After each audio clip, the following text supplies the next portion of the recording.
my beautiful shirt and Miss Issa Rae. And Insecure has a new season, which I am watching. I'm thinking about reviewing it, but we'll figure something out. I want to talk about season 4, episode 3, Low Key Thankful, and talk about not the episode play by play, but the overarching issue of keeping up with the Joneses. And I thought this would be fitting because I talk finances and about my money. I hope to talk about your money, financial movements, and what's happening. And it just made sense.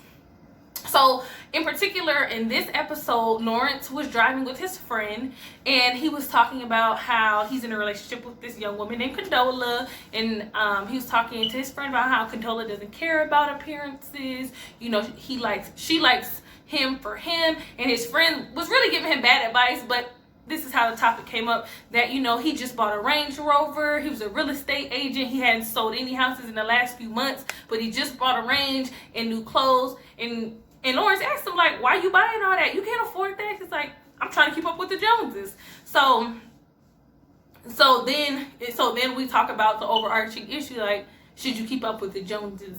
And overwhelmingly, the answer is no, you shouldn't do that. Don't keep up with the Joneses. But there's a lot of flex culture. There's a lot of people equating value and worth and morals with aesthetics, how aesthetically pleasing you are to them. And somehow, like their article of clothing, their house, their material possessions is like an outward expression of their inward personhood, which is not the case, but that's what people are conflating like things with, and that's what keeping up with the Joneses is. If you don't have enough money to pay your bills, if you don't have enough money for a Range, if you don't have enough money to own or buy a home, like, that's okay. Everybody ain't got enough money. And when you got it, you know, spend your money accordingly, but don't live outside of your means. I think the best advice I ever got was to live below your means, because when you do that, you're able to save money. You're able to be flexible with the money you do have and that you can spend, versus when you're keeping up with the Joneses and you buying a Range and you got a Gucci purse and you're doing X and Y and Z. It can't really happen like that because you're robbing Peter to pay Paul. And, you know, at the end of the day, your financial health will suffer, and sometimes your emotional health suffers as well. So it's a culture, and I think we need to be cognizant of, you know, the things we teach our children and the media and the shows that they do watch, because a lot of what's on Instagram, a lot of what's on reality TV, a lot of what's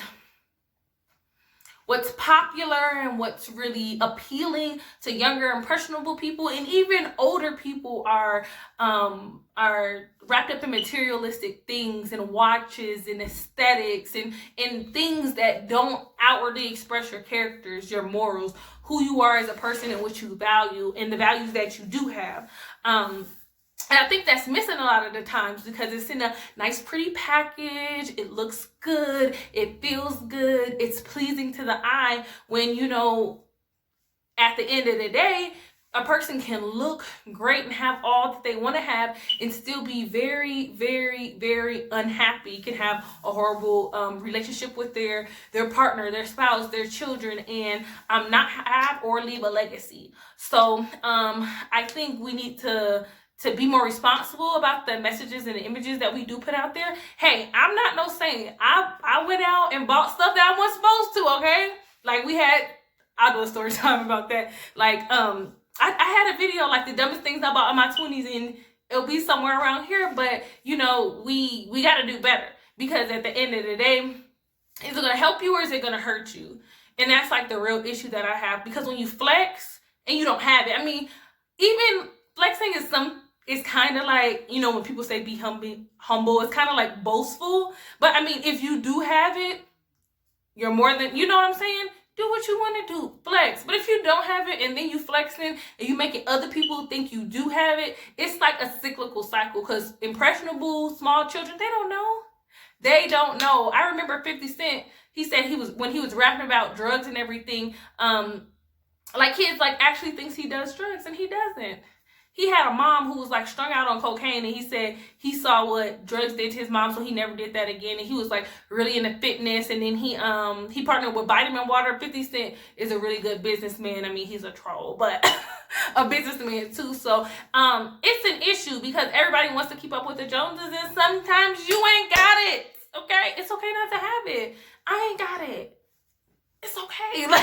Like it's okay, but when you do have it, you know, you'll be able to use your money in a way that says I'm financially responsible, I get the job done, and I got a rainy day fund in the event that something will happen, because something always does, as you know, with everything that's going around, and we had figured it out.